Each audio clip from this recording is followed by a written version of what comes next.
നമസ്കാരം. ഭൂമിയുടെ ചരിത്രത്തിൽ ഇന്ന് വരെ ജീവിച്ചിരുന്നതിൽ വെച്ച് ഏറ്റവും വലിയ തേളുകളെക്കുറിച്ചും അവയുടെ സവിശേഷതകളെക്കുറിച്ചും വിവരിക്കുന്ന വിപുലമായ പഠനം പുറത്തു വന്നിരിക്കുകയാണ്. മനുഷ്യൻ്റെ ചരിത്രത്തിന് എത്രയോ വർഷം മുൻപ്, അതായത് കോടിക്കണക്കിന് വർഷങ്ങൾക്ക് മുൻപ് നമ്മുടെ ഭൂമി ഭരിച്ചിരുന്ന ഭീമാകാരന്മാരായ ജീവികളെക്കുറിച്ചുള്ള പഠനങ്ങൾ എപ്പോഴും കൗതുകമുണർത്തുന്നവയാണ്. അത്തരത്തിൽ പ്രകൃതിശാസ്ത്രജ്ഞരെയും ഫോസിൽ ഗവേഷകരെയും ഒരുപോലെ അത്ഭുതപ്പെടുത്തിയ ഒന്നാണ് ചരിത്രാതീത കാലത്ത് ജീവിച്ചിരുന്ന രാക്ഷസൻ തേളുകളുടെ കണ്ടെത്തൽ.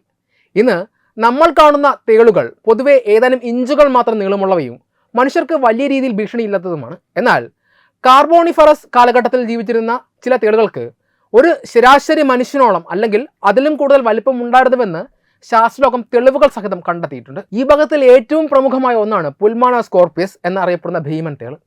ഏകദേശം 34 കോടി വർഷങ്ങൾക്ക് മുൻപ് ഇന്നത്തെ സ്കോട്ട്ലൻഡ് ഉൾപ്പെടെയുള്ള ഭൂപ്രദേശങ്ങളാണ് ഈ രാക്ഷസൻ തേളുകൾ ജീവിച്ചിരുന്നത്. ഇവിടെ ഫോസിലുകൾ കണ്ടെത്തിയതോടെയാണ് ഭൂമിയിൽ ജീവിച്ചിരുന്നതിൽ വെച്ച് ഏറ്റവും വലിയ തേളുകളിൽ ഒന്ന് ഇതാണെന്ന് സ്ഥിരീകരിക്കാൻ ശാസ്ത്രജ്ഞർക്ക് സാധിച്ചത്. പൂർണ്ണ വളർച്ചയെത്തിയ ഒരു പുൽമനോസ്കോർപ്പിയസിന് ഏകദേശം 70 സെൻറ്റിമീറ്ററോളം നീളമുണ്ടായിരുന്നു എന്നാണ് കണക്കാക്കുന്നത്. ഇന്നത്തെ കാലത്തെ ഏറ്റവും വലിയ തേളായ ജയന്റ് ഫോറസ്റ്റ് സ്കോർപ്പിയോണിന് പരമാവധി 22 സെൻറ്റിമീറ്റർ മാത്രമാണ് നീളമുള്ളത് എന്നത് താരതമ്യം ചെയ്യുമ്പോഴാണ് പുൽമോണോസ്കോർപ്പിയസിൻ്റെ ഭീമാകാരമായ വലിപ്പം നമുക്ക് മനസ്സിലാക്കാൻ സാധിക്കുക.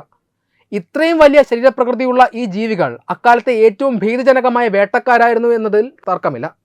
ഇവിടെ വലിയ കൊടുക്കുകളും വിഷം നിറഞ്ഞ വാലും ഉപയോഗിച്ച് ചെറിയ ഉഭയജീവികളെയും മറ്റ് പ്രാണികളെയും ഇവ എളുപ്പത്തിൽ വേട്ടയാടിയിരുന്നു.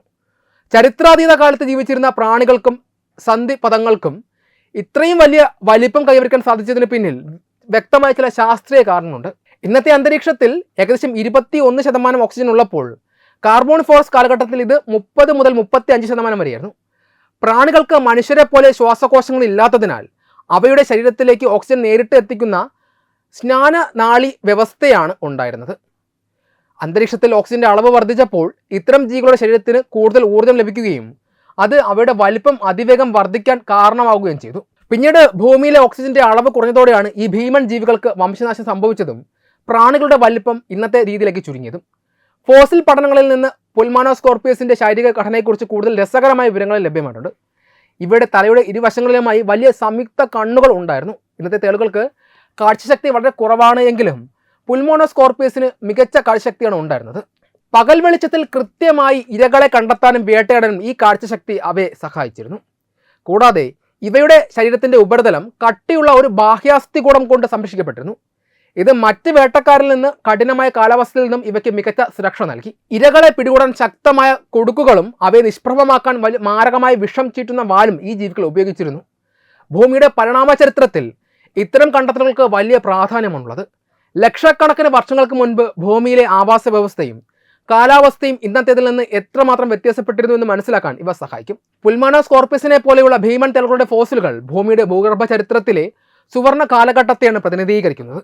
ഇന്ന് നമ്മൾ നിസ്സാരമായി കാണുന്ന പല ജീവിവർഗങ്ങളുടെയും പൂർവികർ ഒരു കാലത്ത് ഈ ലോകം കീഴടക്കി വാണിരുന്ന വലിയ വേട്ടക്കാരായിരുന്നു എന്ന യാഥാർത്ഥ്യം പ്രകൃതിയുടെ അത്ഭുതകരമായ പരിണാമ പ്രക്രിയയാണ് ചൂണ്ടിക്കാണിക്കുന്നത്.